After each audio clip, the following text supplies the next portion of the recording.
এক পর্যায়ে এটা আসলে কোটা বিরোধী আন্দোলন ছিল না। আর অবশ্যই আমরা এটাকে বিপ্লব বলছি কিংবা গণঅভ্যুত্থান যাই বলেন না কেন, এটা কিন্তু কোনো সাংবিধানিক নিয়ম মেনে হয়নি, কোনো আইন মেনে হয়নি। আইন যদি মানতে যেতাম তাহলে কিন্তু এই বিপ্লবগুলো হতো না। যদি মেট্রো রেলে আগুন না দেওয়া হতো, যদি পুলিশদেরকে না মারা হতো, তাহলে বিপ্লবটা এত সহজেই অর্জিত হতো না। কিংবা হৃদয় আমাদের ভারাক্রান্ত। আমি এই পুলিশে আজ 23 বছর একসাথে কাজ করেছি। কিছুদিন আগেও আমার থানায় ছিল, সে আজকে নেই। তাই আপনাদের কাছে অনুরোধ, দয়া করে দেশটাকে বাঁচান। স্বাধীন হোক সার্বভৌমত্ব, যুক্তিতে হত্যা হোক পুলিশ, যখন যে সরকার সেই সরকারের অধীনেই চলতে হয়। তাদেরও আছে পরিবার, পরিজন, আত্মীয় স্বজন। কিন্তু 5ই আগস্টে সমন্বয়ক নামে আন্দোলনরত ষড়যন্ত্রকারীরা গণহারে হত্যা চালিয়েছে নিরীহ পুলিশ বাহিনীকে।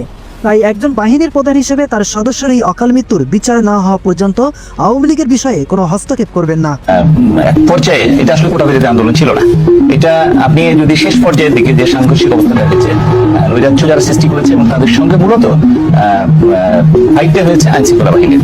অর্থাৎ আইন শৃঙ্খলা তারা যে ধ্বংসযজ্ঞে লিপ্ত হয়েছিল, যে তারা সরকারের সবচেয়ে ভালো ভালো প্রতিষ্ঠানগুলো, দামি দামি প্রতিষ্ঠান, যেমন মেট্রো রেল, যেমন এলিভেটেড এক্সপ্রেসওয়ে, যেমন পদ্মা সেতুর যাবতীয় নকশা, যাবতীয় পরিকল্পনাগুলো সেতু ভবনে ছিল, এই জাতীয় বিষয়গুলো যখন ধ্বংস করা শুরু করেছে, তখন আলটিমেটলি বাংলাদেশ টেলিভিশন, তো তখন কিন্তু আলটিমেটলি কোটা বিরোধীদের সম্পর্ক কিন্তু এদের সঙ্গে ছিল না, টোটালি ছিল না। এবং যারা ফিজিক্যালি, আমাদের কাছে অনেক ভিডিও চিত্র আছে, টেলিভিশনে কয়েকদিন পরই দেখতে পাবেন, সিসি ক্যামেরাগুলো ভেঙে ফেলেছে যদিও, তারপর আমরা অনেকগুলো ডিভিআর এনভিআর পেয়েছি, যার ভিতরে রেকর্ডিং গুলো আছে।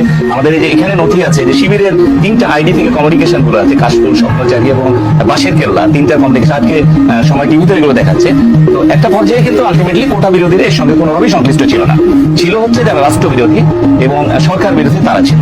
এবং তারা একটা পর্যায়ে সরকারকে ফেলে দেওয়ার জন্য তারা লিপ্ত হয়েছিল এবং এর যতগুলো পরিকল্পনা, সব পরিকল্পনাও তারা মিলিয়ে কিন্তু করেছিল, যে আমাদের বিএনপি মূলত করেছিল। এবং আমরা টকিং এ আমরা সমস্ত এভিডেন্স গুলো আমরা কিন্তু তাই পাই। আচ্ছা, আপনি কোশ্চেন করেছেন যে নরসিংদীতে জেলখানা ভেঙেছে, এত বড় একটা ঘটনা ঘটেছে। জেলখানা, এখানে 826 জন আসামি ছিল, সকলেই কিন্তু চলে গেছিল, পালিয়ে গেছে, কথা আমি বলতেছি না, চলে গেছিল। এবং জেলখানাটা আক্রমণ করেছে, ওখানে 85 অস্ত্র ছিল, সব অস্ত্র নিয়ে গেছে। এবং সব অস্ত্রগুলো নিয়ে পুলিশের সঙ্গে কিন্তু তারা 2 দিন ধরে ফাইট করেছে, একদম গোলাগুলো, ওপেন গোলাগুলো। ওখানে একটা এপিসি আছে যেটা ট্যাঙ্কের মতো দেখা যায়, যে মাননীয় স্বরাষ্ট্রমন্ত্রী মহোদয়, মাননীয় সেনা চিফ সহ আইজিপি স্যার সহ সকলে দেখে আসছেন যে এপিসি কয়েকটা জায়গায় ফুটো হয়ে গেছে। এপিসি কিন্তু হেভি একটা ডিভাইস, রাইট কন্ট্রোল করার জন্য বা অপোনেন্টদেরকে গার্ড করার জন্য, সেটাও কিন্তু ছিদ্র হয়ে গেছে। তারপরে জেলখানা যে হেভি আর্মস গুলো ছিল, যেগুলো এসএমজি ছিল, চাইনিজ রাইফেল ছিল, সেগুলো দিয়ে কিন্তু তারা ফাইট করেছে।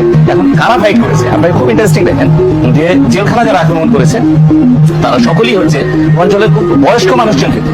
এবং এর ভিতরে বিরাট একটা সংখ্যক আছে, আমরা অনেকগুলো কে আমাদের নিয়ন্ত্রণের মধ্যে নিয়ে এসেছি, আমরা পিক করে ফেলবো, অনেকগুলো পিক করে ফেলছি।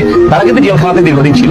সুতরাং জেলের ভিতরে কোথাও উইকনেস আছে, জেলের ভিতরে কি ধরনের আসামিগুলো আছে, তাদেরকে বের করে এনে তাদের দলে ভিড়িয়ে পুলিশের এগেনস্টে অর্থাৎ রাষ্ট্রের বিরুদ্ধে যুদ্ধ করাবে এবং সেই উইপন্স গুলো রাখবে, সেই উইপন্স গুলো দিয়ে কিন্তু তারা একটা রীতিমতো একটা ব্যাটেল করেছে। তার মানে রাষ্ট্রের বিরুদ্ধে রাষ্ট্রদ্রোহীরা, নৈরাজ্যকারীরা একটা ব্যাটেল করেছে। এই ব্যাটেলের সঙ্গে তো আলটিমেটলি কোটা বিরোধীদের কোনো সম্পর্ক রাখতে পারে না, এবং কোনো ছাত্রী কিন্তু এর মধ্যে ছিল না। প্রায় 8 থেকে 10,000 মিলিয়ে জেলখানা ভেঙে এই নৈরাজ্যতা সৃষ্টি করেছে। এবং মজার বিষয় দেখেন, আজকে পর্যন্ত আমরা মাত্র জেলখানা থেকে যে 826 জন চলে গেছে, তার মধ্যে আজকে পর্যন্ত আমাদেরকে অ্যারেস্ট করতে হচ্ছে জনাভিষেক। বাকি 400-র উপরে তারা কিন্তু সারেন্ডার করছে। এবং আজকে প্রায় 230 জন আসছে, কালকে 158 জন আসছে, এসে কোটা স্বেচ্ছা আসছে, বলছে আমরা পালাতে চাইনি, আমরা এখান থেকে পালাতে চাইনি, আমাদের মাঝে আমাদেরকে চাপাতি ধরেছে, লাঠি দিয়ে পিটিয়ে বলছে তুই এখান থেকে যা, না হলে তোকে এখনই মেরে ফেলবো। তখন আমরা বাধ্য হয়ে জেলখানা দিয়ে গেছি। তার মানে জেলেতে যারা চলে গেছে তারা কিন্তু বেশিরভাগই স্বেচ্ছায় তারা যায়নি, বাধ্য হয়ে গেছে। আর স্বেচ্ছায় গেছে কারা? যারা ডাকাত, যারা কনভিক্টেড মামলার আসামি, ওখানে 9 জন জঙ্গি ছিল, তারা কিন্তু স্বেচ্ছায় গেছে। অর্থাৎ জেলখানার ভিতরে যারা দাগি আসামি, যারা অস্ত্র চালিয়ে অভ্যস্ত, তাদের সঙ্গে। এছাড়াও অনেক পুলিশ সুপার, পুলিশ কমিশনার অর্থাৎ অনেক দায়িত্ববান অফিসার ইতিমধ্যে তার কর্তব্যরত সদস্যের জন্য গণমাধ্যমে কান্না করেছেন। তারা জানিয়েছেন, আমরা সরকারের অধীনে থেকে কাজ করেছি, অথচ তারা আমার সাথী ভাইকে নির্মমভাবে হত্যা করেছে। আমরা মানুষের জন্যই কাজ করি। হৃদয় আমাদের ভারাক্রান্ত। আমি এই পুলিশে আজ 23 বছর একসাথে কাজ করেছি। কিছুদিন আগেও আমার থানায় ছিল, সে আজকে নেই। আসলে আমাদের পুরো পরিবার, আমার পুরো পুলিশ সদস্য, আমরা সত্যিকারের ট্রমাটাইজড।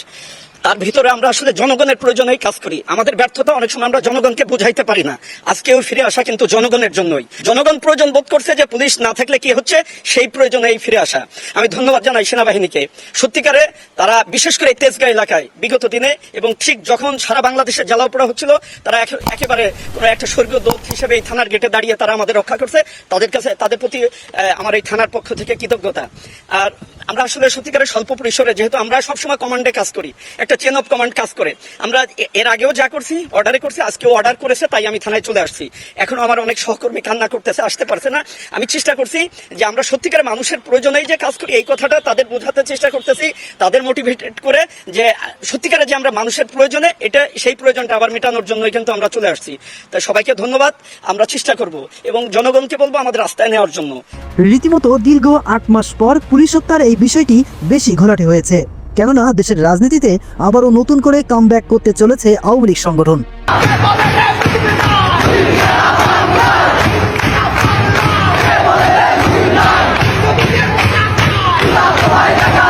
উক্ত আওয়ামী লীগকে রাজপথ থেকে নিষিদ্ধের কাজে পুলিশের কোনো হস্তক্ষেপ না থাকায় বিষয়টি সমাজ পাতা গরম করে চলেছে।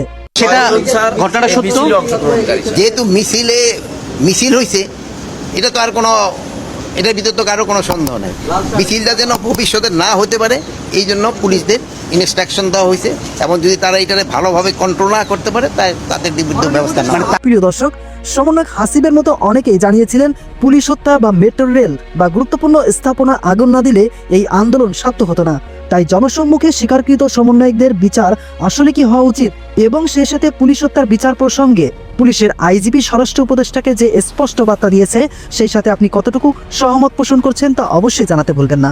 সাথে আছি শেখ হৃদয়, SN News 24H।